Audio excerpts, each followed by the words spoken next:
Welcome back. This is Burahla here.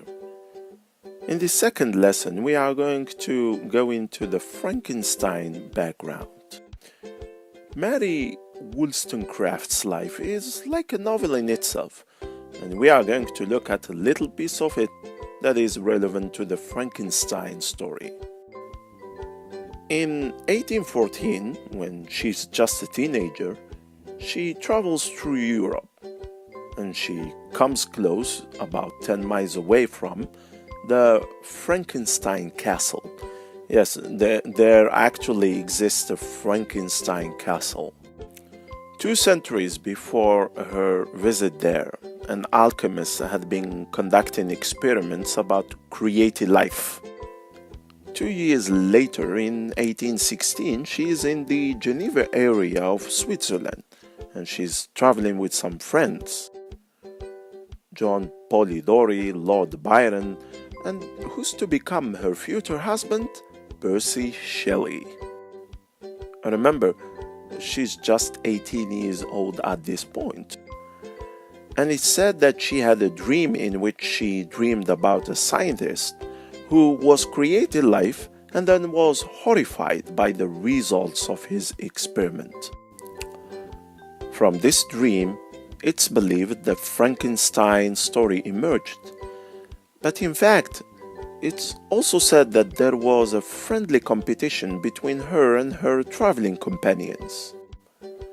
They wanted to see who could write a gothic horror story over the span of a weekend. She was the only one that finished at the time. In 1818, we see the first edition of Frankenstein published in London, but it's published anonymously. No one knows that it's Mary Shelley that has written this book.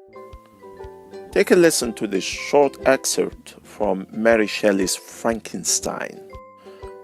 One of the phenomena which had peculiarly attracted my attention was the structure of the human frame, and indeed any animal endued with life.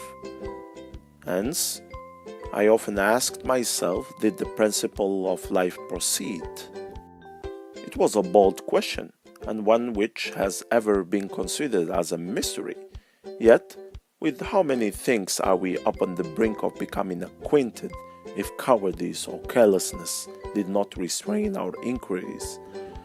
I revolved these circumstances in my mind and determined, thenceforth, to apply myself more particularly to those branches of natural philosophy. Unless I had been animated by an almost supernatural enthusiasm, my application to this study would have been irksome and almost intolerable. I hope you enjoyed this reading. Remember, the history of Mary Shelley is a really fascinating part of the whole Frankenstein story, from her dream to the competition to the eventual death of her husband and the publication of the novel that lives on today. Thank you very much for listening, and see you in the next lesson.